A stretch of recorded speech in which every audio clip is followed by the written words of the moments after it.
We're at the stage now with the Tigers where hope for the playoffs has been taken over by need for the playoffs. This team is getting to the point, if not already at the points, where they're out of excuses for not making the postseason. But that does not mean that we solely look towards the now.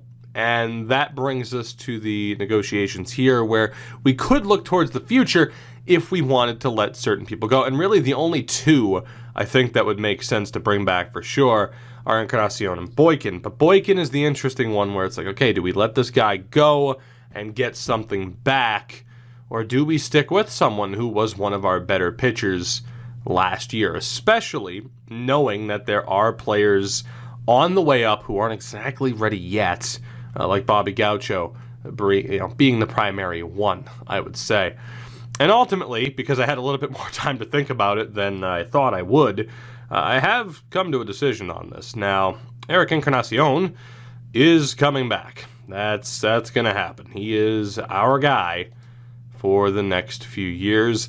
I also am going to check to see if Alan Boykin is willing to accept a deal. We're going to give him a $7 million a year contract. Charley Hutson, I don't really think will get us anything, so we are going to try to bring him back, probably on a more expensive deal than he deserves, but it is one that we can afford at the moment.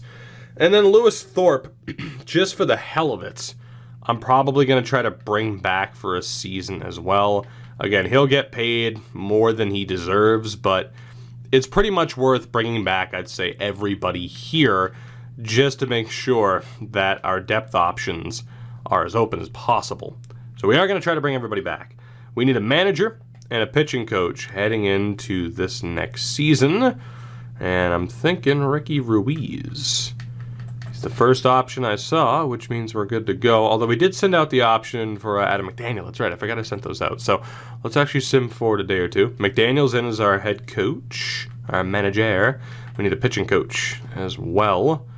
And Orlando Moya went to the Cardinals as a farm director. Every single player has accepted the contract offer. Derek Moffitt is an interesting one. You know, we actually are going to go for Derek Moffitt here.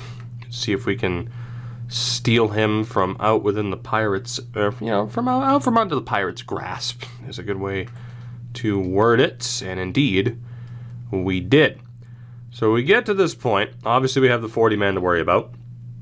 I'd like to think we're not missing anybody that we'd have to be worried about, although we do have to double check the 40 man just to make sure that we don't have 40 people, which we have 38, 30. Ooh, yeah, okay. We gotta play it safe here. Let's make sure we're good to go. So all three of those catchers we're obviously good with. Bowling and Tom Na. Well, in fairness, Tom Young, we can remove from the 40 man. I mean, we're not going to need him. Bowling as well, we can move. Tom Na, we can move. I mean, these are guys that are never going to make it. I can't wait to see what Miguel Corando can do this season. Howard Ishii can be dropped from the 40 man. Shortstop wise, Chad Brown obviously stays. I'm going to drop Quintero. We've just moved beyond him at this point. Center field, we're still looking okay, and right, we're still looking okay. Pitching-wise, I'll probably just leave everyone who's there for now. So we go to arbitration first. Ken Linder, arguably our best pitcher at this point. He's going to be looking for a decent deal. This will bring him to the age of 30. We'll give him $16 million over the 3 years. Cabral also needs a deal. Or at least ideal salary would be 4.2. I think we'll give him a $13.5 million deal. And good old Gerald. Gotta love Gerald. I mean, 4 years, like $1 million would be a tremendous steal for a player of that caliber. And then we have the rest of our players to worry about. I mean, you see what this team is looking like now, and it's only going to get better. You would hope. So catchers, Tom Young, I mean, we got to wait to see what happens with him on waivers. Kruger isn't ours. Miguel Corando needs a contract, and we're going to pay him a decent amount just in case he makes it to the majors this season. We don't have to worry about Rodriguez at third. We won't be able to do anything with Ishii. Shortstop-wise, Chad Brown, obviously. He's going to need a decent little contract. We'll give him $6 million over 3 years. Matsui is ours as well. Good old Kana Matsui. Probably don't have to pay him that much, but we will. I mean, he's not even that good. Madden, we don't have to worry about. Edgar Diaz needs a deal. We'll actually, yeah, we'll go the 1 year at $600K. We'll pay him $7 just to make sure that he signs. Good old Dick Lee is not actually ours. And center, Vinny Baek. The Baek. We'll go ahead and sign him back up anyway, even though he's never going to make it. And in right, Brian Kwan. Pay him a bit of money. I mean, still relatively hopeful for him. That brings us to the pitchers. Chauncey Rice is unfortunately not looking like a great option, but we're going to keep him around. Yacobonis is not ours. McCreary, Parody, I mean, yeah, we're good to go. We don't have to worry about any of those guys. They're all filler. Kenji Nishii as a starter. Gonna pay him a little bit. Bobby Gaucho, obviously, we are going to look to bring back. King is not ours. Herrera is not ours. Castro, nor Kenny Burke. So we're good to go. We don't have that many players to re-sign ultimately. Let's sim forward a couple of days. Ahmed Rosario, who is the king of the free agent class, is off to Texas. Hunter Green to the Pirates. Scotty Squires. Kyle Wright's at 98 at this point. Jesus. So let's take a look here. As far as the 40-man's concerned, again, it's not showing any players that I'm actually worried about. Arbitration-wise, everybody's signed. So then we get to the old tender contracts, as we still have offers out for Coronado, Brown, and Nishii, which need to go through. And again, just to double check, we do want to bring back Young as a depth option, who's going to get paid a little bit more than he deserves, but that's okay. I mean, he'll be probably our AAA catcher for years to come. Coronado was good. It was Howard at third that I wanted to sign. 9-year deal. Just sign him. He's a permanent depth option for the rest of his career. I'm going to laugh if he signs that. So there we go. Those are all the contracts that we had to worry about. We have until December 2nd to solve those issues. A lot of 90-plus players on the move in free agency here, which really, really concerns me about the amount of compensation picks in this upcoming draft. I honestly would expect this draft to be brutal for us, because there are going to be an abundance of compensation picks if this many high-rated players are on the move. It's going to be pretty bad. The good thing is, though, we've re-signed everybody, so we are free and clear to storm towards the Rule 5. And again, just to double check, we are at 35. So more than good enough to make selections in the Rule 5 this year. Hopefully we get somebody decent as well. Like I said, though, we're definitely at the point where some people are just going to have to be moved out, and they are the type of players who would certainly be moved for younger prospects just to recycle, but part of the challenge in this series is to obviously not trade for anybody, which is why it was such a crucial decision as far as what we do with Encarnacion, because that's the only way we're getting any assets back for any of our players. So, my God, so many signings. We get to the Rule 5. We have the 11th pick. A couple of guys are off the board. Goodson wouldn't have been picked. Aiken wouldn't have been picked. Theodore Key wouldn't have been picked. So we didn't miss out on anybody that we actually would have wanted. So 4 position players. I mean, ideally, as a Canadian already in Mori, Washington, I mean, ideally we wouldn't take a catcher. We've already had to move a catcher out to a different position. But Mori Washington's there. He'd be more of a short-term solution. Juan Garcia is available as well. You could argue he'd be a little bit better, although Washington could be a decent option. And Rosas isn't there. So, I mean, Between Garcia and Washington, not the worst start in the world for options. At first, Parra out of Panama is available. 25B and a 79. He is by far the best option. By far. Again, whether or not it's Jamie or Jaime, whatever, Parra is the best option. 25B and a 79. That's going to be very tough for any position player to be better than. Alexi Herrera, Ohio, that is not very helpful. Hernandez out of Venezuela, Flores out of Venezuela, both not available to us. Brian Dixon out of Pennsylvania, Leo Nieves, not also not an option for us. Troy Alvarez, I think it's going to be that first baseman. Not ideal, but that's definitely who we're taking. So pitching-wise, looking at our options, do we have any good options? We might not. No B potential guys there. Some B potential guys here, but they're not that good. Cole Bong out of Taiwan, 23C and a 79. Jesus. Okay. Well, right now he's the top option by far. Only a C potential guy, but that could be a big help to the bullpen. There's also the Jamaican Michael Darnell. So we already know there's bullpen help to be picked up in this Rule 5. So I am going to pick up Parra as the one position player that we're interested in. And now obviously we have Summers and Coronado at first base already. We're going to have to move people around. But Parra is simply too good to pass up on getting. And the good thing is Cole Bong made it to this next round.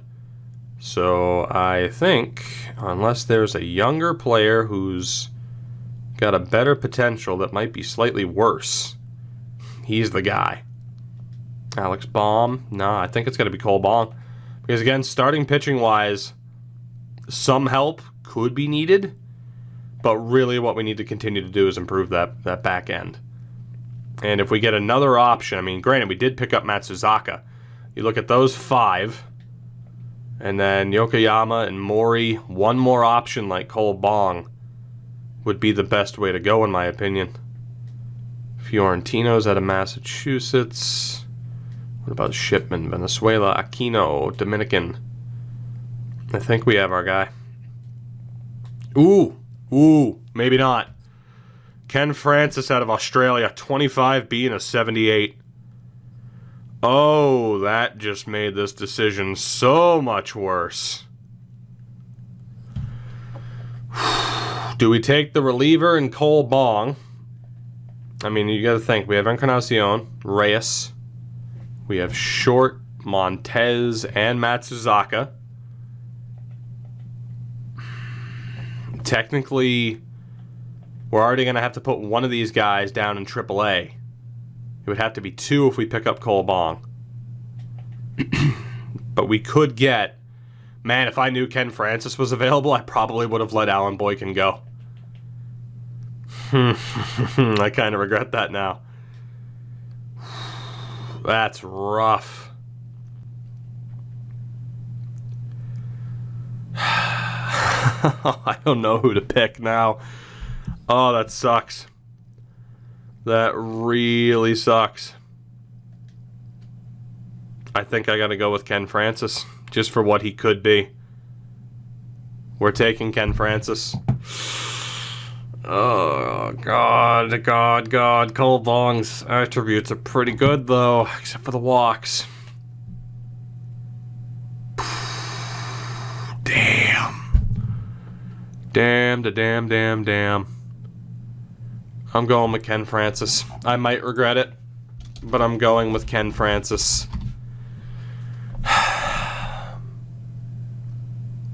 Would it be cheating, because we missed out on both of our picks last year due to my stupidity, to still take Cole Bong? Would it be cheating? I missed out on my 2 picks last year because of stupidity.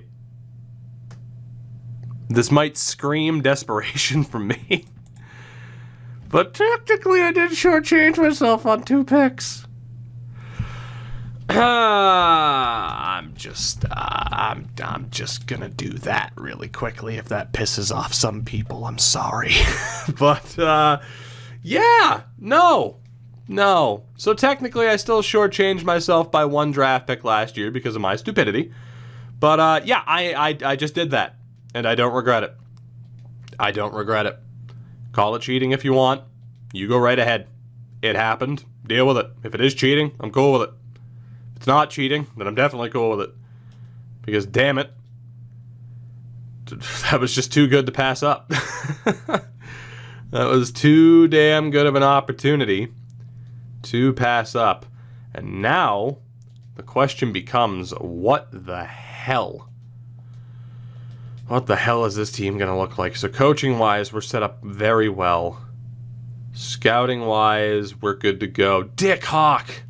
We're going to stay with Gretaville, though. I will see you in a minute. Probably. Potentially. And we're going to see what this team looks like heading into this next season. So we're good to go for the start of a new season. Now, quickly, I wanted to point out our rankings. While I don't particularly buy too much into them, they're not ideal, I would say. Again, I've double-checked that in the past and had literally a full lineup that had a better defensive, set of attributes than the other team that we were behind. So I don't put too much stock into that. And you can look at the organizational depth chart. It also doesn't look that good, but I don't feel as though that tells the whole story. Now, I have had to make a couple of tough choices. Now, you look at the starting rotation that is set up for this season, it's looking pretty damn good. Now, a lot of these overalls are based off of morale, of course, but how it looks right now, pretty solid. Ken Francis is the long reliever to try and, just make sure that Lewis Thorpe has a decent, what's probably likely to be his last season here. And the bullpen now, with the addition of Cole Bong, it looks even better. I don't know why he's unhappy. I guess it is the contract, but that'll change in due time. And obviously the back end with Yokoyama and Encarnacion's looking great. And the good thing is, we didn't have to sacrifice too much, although I'm going to have to fix this clearly because the AI didn't. It's a mess. The big sacrifice is that Charley Hutson is down in AAA, which, it's not that big of a loss. Mitch Vargas is in AAA, and then you have Andrew Montez, who was in the majors last year, probably a bit over his head. He'll get another season in AAA to try and work up his stats. And, of course, Gaucho, Nishii, and Matsuzaka, who we picked up in the draft, is also going to start off at this level. I might just do something like this, and then I'll get the prompt to have the AI fix it automatically, and it'll just optimize it. Lineup-wise, too, is where we see some trouble.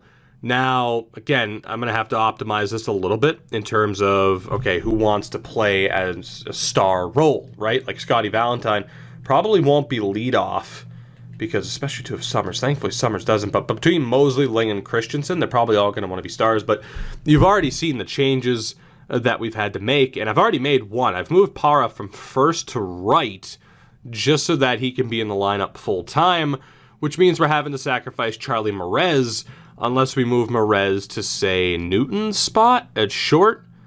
Now, Newton's an interesting one because, again, defensively, it's not that bad, but we do have a couple of 50s. So if we move Newton out just to make sure Charley Mares can play, is it really worth it? I'm not entirely sure. But the big thing that you'll notice here is that the question has to pop up now whether or not we are mismanaging the likes of Coronado and Brown. 75 overall can be a decent major leaguer. The question is Miguel Corando going to benefit more from one more season in AAA, or should he absolutely be in the majors this year? If he is, then obviously more tough choices have to be made with what talent is sitting on the bench and who we're prioritizing moving forward. If we move someone else up, that means Cam Ling goes to the bench because this guy's 29 years old. He's not going to be, a key player for us moving forward unless we have success in this year or next. Again, same thing with Chad Brown, where he's a 73, maybe a little bit better of an argument to have him in the minors over Miguel Corando. But definitely something to be thinking about is just who gets to play, who we prioritize in terms of having in this lineup. Because again, this team is probably too damn good to end up with an extremely high pick in the draft. But are they good enough to make the playoffs? I'd like to think so. The good thing is, Ralph Mosley is the only guy who wants to be a star player, which is shocking. So we can actually have Scottie Valentine as our leadoff man and probably just keep this lineup the way it is, which should be pretty damn effective. I mean, you look at, just the hitting ability in this lineup. It's insane. It is insane. So those questions we do have to answer. I'm going to leave it up to you guys. A little bit of a shorter video on this attempt, but as I mentioned, I think I mentioned it in the Sharks episode that went up alongside this, but, battling on the fine line of being sick, so I don't really want to push the voice too far. So let me know what you think. No doubt we're in a better spot. Obviously, the Rule 5 pick might be, the extra one might be controversial, but it is what it is. But again, you look at Coronado, you look at Chad Brown, we are absolutely having to prioritize their development. Bobby Gaucho is still listed as a top prospect. He might be our last, and he is, but not a bad number of top prospects to have at this point. We won 79 games last year. Oh, so close to 500. The goal this year is to make it to 500 at the very least. Making the playoffs would be that much better.